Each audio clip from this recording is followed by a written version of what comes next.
Beg all you want. Your tears mean nothing to me now. Please, I can't take this anymore. I'm begging you.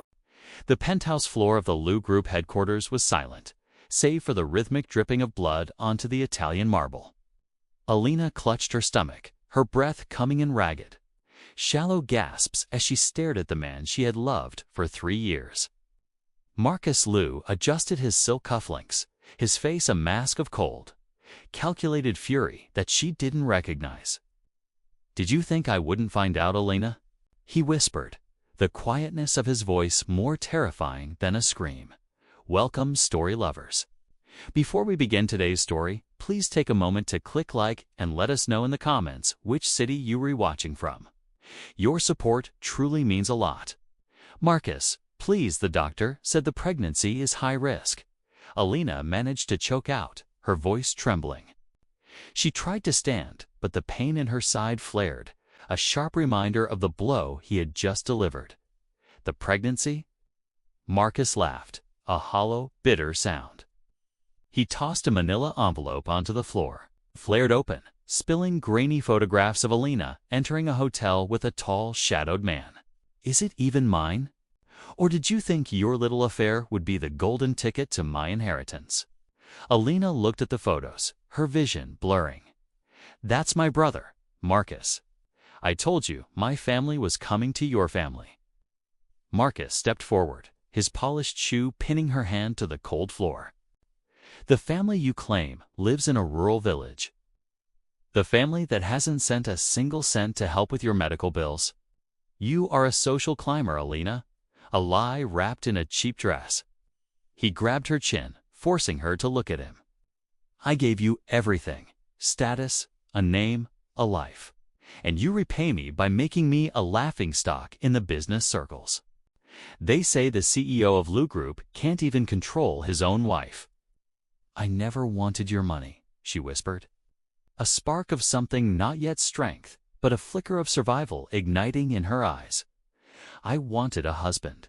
I wanted a father for this child.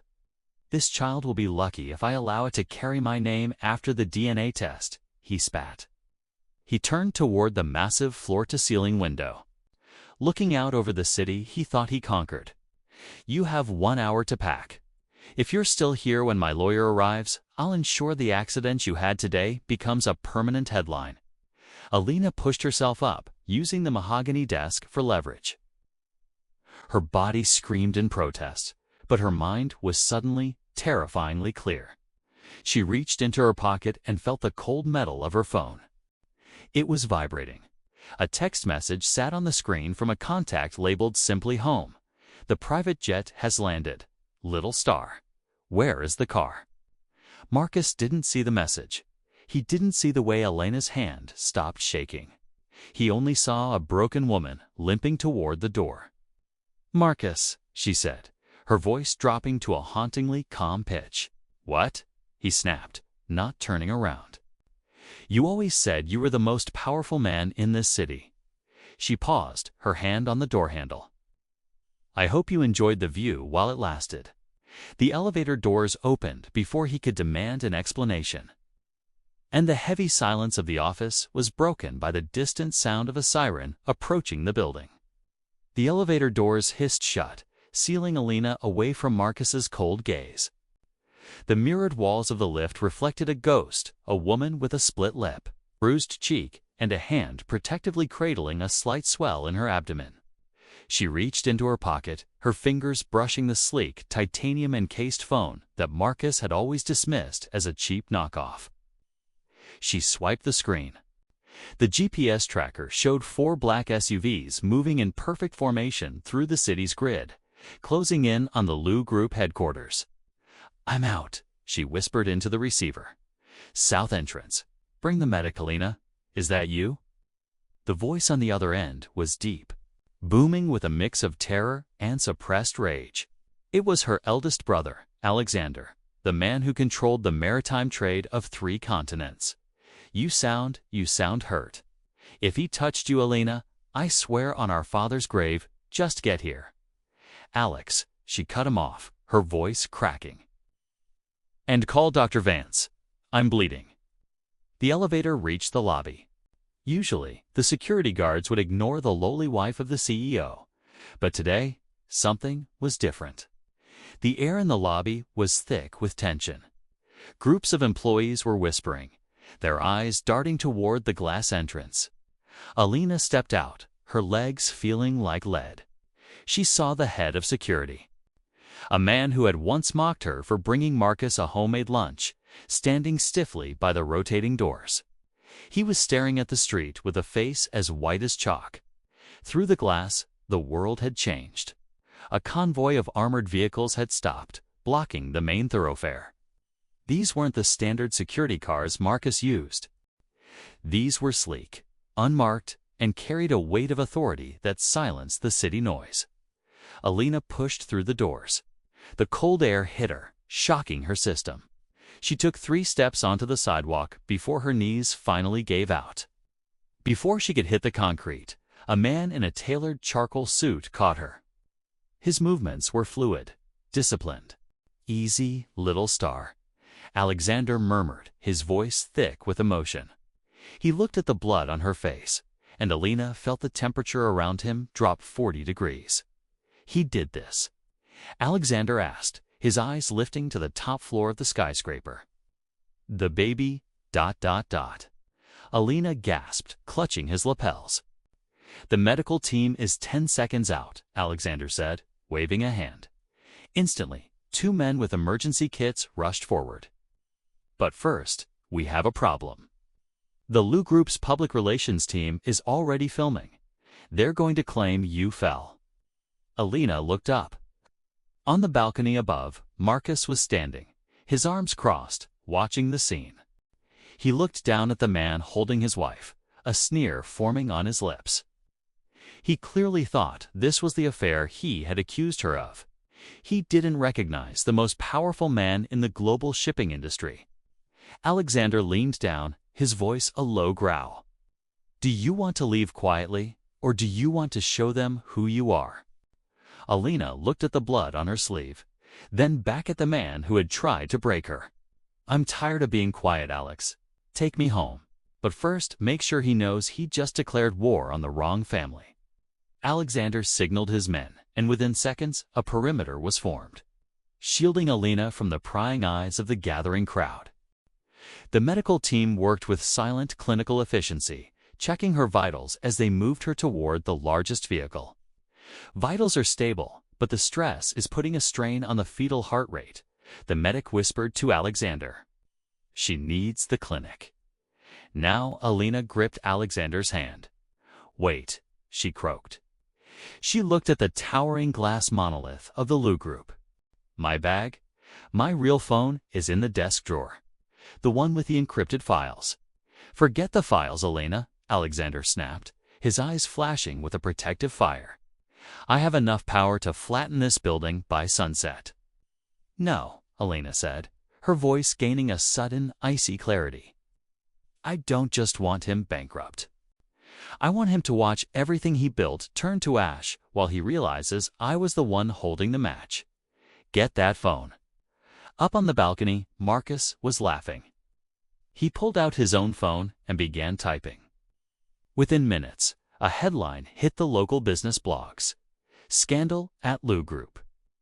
CEO's wife caught in tryst with mystery man after domestic dispute." He was framing her, painting himself as the betrayed husband. He thought he was playing a game of reputation. He had no idea he was playing a game of survival. Alexander saw the notification on his own device. A dark, terrifying smile spread across his face. "He's fast," Alexander mused, "but he's local. He thinks the world ends at the city limits." He turned to his second-in-command. "Inform the board of directors of every subsidiary we own. All contracts with Lu Group are terminated as of this second. Cite moral turpitude and instability of leadership." "Alex, the baby," Elena reminded him, her face paling. "Go," Alexander ordered the medics. "I'll handle the trash." As the SUV sped away, Marcus watched from above, feeling a surge of triumph. He had successfully shifted the narrative, or so he thought. His phone suddenly vibrated. It wasn't the lawyer. It was his chief financial officer. What the hell did you do? The CFO screamed. Our stock just dropped 12% in 3 minutes. Our primary shipping partner just pulled out. The bank is calling in the bridge loan for the harbor project. That's impossible, Marcus stammered, his eyes tracking the black SUVs as they vanished into traffic. It's just a domestic issue. The press is on our side. The press doesn't matter. The CFO yelled. We just got a formal notice. We've been blacklisted by the Kingston Syndicate. Marcus felt a cold sweat break out on his neck. The Kingston Syndicate was the shadow name for the family that controlled the world's most elite private equity, a family so wealthy.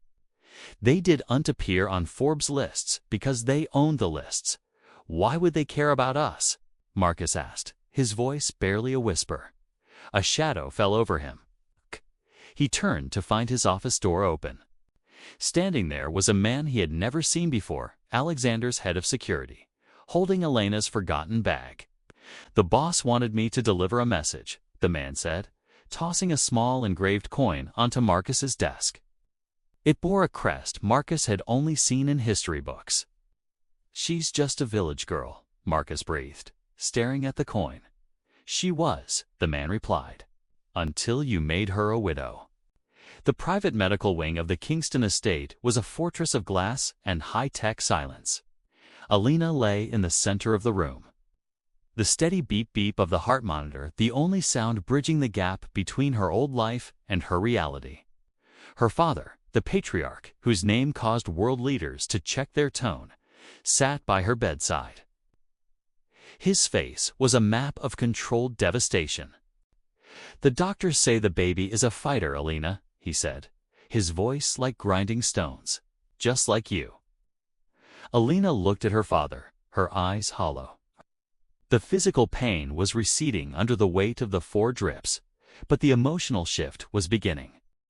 The fear that had paralyzed her in Marcus's office was hardening into a cold, clinical resolve. I was a fool, father. I thought if I hid who I was, he would love me for me. I wanted a life that wasn't built on our name. Love doesn't demand you shrink yourself, her father replied, squeezing her hand. Marcus Liu didn't want a wife. He wanted a trophy he could break. A soft knock interrupted them. Alexander walked in, his tablet glowing with red lines and downward curving graphs.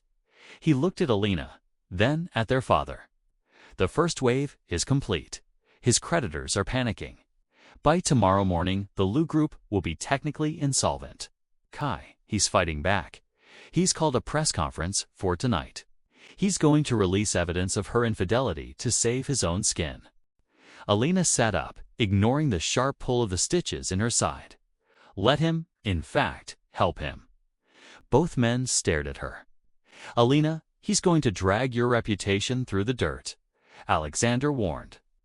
Cruelty is loud, Elena said, her voice dropping to a terrifyingly calm register. Self-respect is quiet. He thinks here destroying my reputation, but he's actually building his own gallows.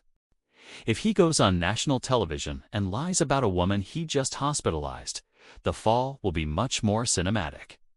She reached out and took the tablet from Alexander. She began scrolling through the names of the board members of the Liu Group. She knew their secrets not because she had spied, but because Marcus had been so arrogant he discussed his bribes and backroom deals right in front of the simple village girl who folded his laundry. He thinks I was folding clothes, Elena whispered, a ghost of a smile touching her bruised lips. I was actually taking inventory. She looked at her brother. I need the footage from the hallway outside his office. Not the edited version his security team has. I want the raw file from the cloud backup I installed on his server last year. You installed a backup? Alexander asked, impressed. I'm a Kingston, she reminded him. We don't just enter rooms, we ensure we have the keys to the exits. As she began to strategize, the monitor's rhythm stayed steady. The victim was gone. The strategist was waking up. Marcus Liu was about to find out that the woman he kicked was the only person who had been keeping his empire from collapsing under the weight of its own corruption. If this story resonates with you, take a moment to subscribe. More powerful stories like this are coming, and the next part is crucial. The lights of the press conference hall were blinding. Marcus Liu stood behind a podium, a somber expression carefully etched onto his face. He had spent 2 hours in makeup to look tired, the grieving husband betrayed by a wayward wife. Cameras flashed, and the room buzzed with the hungry energy of journalists sensing a scandal. "I stand before you today with a heavy heart," Marcus began, his voice cracking with rehearsed emotion. "Marriage is a sacred bond, one I fought to protect. But when I discovered the evidence of my wife's infidelity, and she turned violent in her guilt, I had no choice but to defend my family's honor." Behind him, a large screen flickered to life, showing the grainy hotel photos of Elena and Alexander. "This man," Marcus pointed, "is just one of many. While I was building a future for us, Elena was squandering our dignity." Far away in the Kingston estate, Elena watched the live stream from a tablet. She was dressed now in a silk robe of deep emerald, her face pale but her eyes burning with a cold, focused light. Beside her, a tech team stood ready. "He is good," Alexander remarked, leaning against the wall. "If I didn't know he was a monster, I'd almost believe him."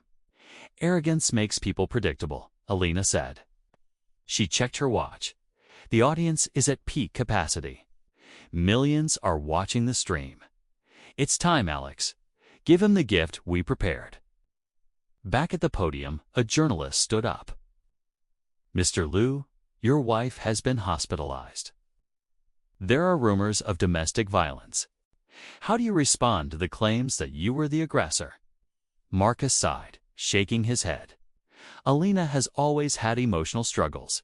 She fell during our argument. I tried to catch her, but she was hysterical. It's a tragedy, truly." Suddenly, the screen behind Marcus glitched. The hotel photos vanished, replaced by a static hum. Marcus turned, frowning. "Technical difficulties," he stammered to the crowd. "We'll have it back up, and the screen didn't return to the photos." Instead, a high-definition video began to play. It was the interior of Marcus's office from earlier that day.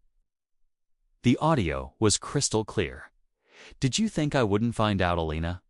Marcus's recorded voice boomed through the hall. The room went deathly silent. On the screen, the world watched as Marcus Liu sneered at his pregnant wife. They watched him kick her. They heard the sickening thud and Elena's cry of pain. The mask of the grieving husband on the podium began to crumble in real time as he stared at his own cruelty broadcast to the nation. "Turn it off," Marcus screamed, lunging toward the tech booth. "That's a deepfake. It's a fabrication." But the video didn't stop. It transitioned to a spreadsheet, a list of offshore accounts, bribe tallies, and the real reason for the Liu Group's recent success. Elena picked up her phone and dialed a number she had memorized years ago. Marcus's personal cell, sitting on the podium, began to vibrate. Marcus stared at his phone as it buzzed on the mahogany podium, the name "The Ghost" flashing on the screen. A nickname he had mockingly given Elena because of her quiet presence. His hand trembled as he answered. The eyes of 100 journalists and millions of viewers pinned to his sweating face. "Hello, Marcus." Elena's voice was no longer a whisper. It was a blade. "I told you the view was better from the top. It's a long way down, isn't it?" You did this?" Marcus hissed, forgetting the live microphones. "I'll kill you for this, Elena." "I'll find you, and you'll find me." Elena interrupted with a light, chilling laugh. "Marcus, look at the screen. Look at the logo in the corner of your own company's internal server." The video of the assault vanished, replaced by a golden crest, a shield entwined with a dragon. The room gasped. It was the Kingston seal. "My family doesn't live in a village, Marcus," Elena said, her voice now broadcasting through the hall speakers via the hacked system. "We own the village. We own the banks that funded your rise, and as of 60 seconds ago, we own the debt that will be your downfall. You didn't marry a social climber. You married the heir to the Kingston fortune, and you were too blinded by your own ego to see it. The heavy double doors at the back of the press hall kicked open. A phalanx of men in dark suits marched in, led by federal agents. The lead investigator held up a warrant. Marcus Liu, you are under arrest for corporate fraud, money laundering, and felony assault of a pregnant woman. Marcus collapsed back against the podium, the wood groaning under his weight. No, there's a mistake. She's lying. She's just a nobody. The only nobody here is you. Marcus Alexander's voice boomed as he walked into the hall, looking every bit the titan of industry. He didn't look at the cameras. He looked directly at the broken man on the stage. You touched a Kingston. In my world, that's a death sentence. In hers, it's an education. The police moved in, clicking handcuffs around Marcus's wrists. The flashes of the cameras were no longer for a CEO. They were for a criminal. As he was dragged toward the exit, Marcus caught a glimpse of a black SUV parked just outside the glass doors. Inside the tinted window, he saw a silhouette. Elena was sitting upright, her face partially obscured by shadow, but her eyes, once filled with adoration, were now as cold as the marble floor he had bled her on. She didn't look away. She didn't look satisfied. She looked like a woman who had finally stepped into her own skin. Wait. Marcus screamed as the officer shoved him into a patrol car. Elena, I can change. Think of the baby. Elena rolled up the window, the soundproof glass cutting off his pathetic cries. The aftermath of the press conference was a whirlwind of chaos and calculation. While the world's media dissected the fall of Marcus Liu, Elena sat in the quiet library of the Kingston Manor. The air here smelled of old paper and expensive leather, a sharp contrast to the sterile hospital scent she had carried for the last 24 hours. Dr. Vance stepped into the room, snapping his medical bag shut. The baby's heart rate has stabilized, Elena. The stress was significant, but the internal bleeding has stopped. You need rest, not a war room. I'll rest when the paperwork is signed, Elena replied, her voice steady. She was looking at a series of documents spread across the mahogany table. They were the transfer deeds for the Liu Group's primary assets. Alexander entered, tossing his coat onto a chair. It's done. The board of directors voted to remove Marcus. They were so terrified of being implicated in his fraud that they practically begged us to take over. You are now the majority shareholder of the company that tried to destroy you. Elena didn't smile. She ran her fingers over the logo of the Liu Group. I don't want to lead it, Alex. I want to dismantle it. I want to sell off the pieces to the people Marcus stepped on to get to the top. The secretaries he underpaid, the small business owners he bankrupted, give them the first right of refusal. That's millions in potential profit you're throwing away, her father observed from the doorway. His eyes filled with a pride he rarely showed. I don't need the money, father. I need the closure, Elena said. She stood up, her movements still slow, but no longer hesitant. Marcus thought power was something you use to crush people. I want to show him that true power is the ability to rebuild what he broke.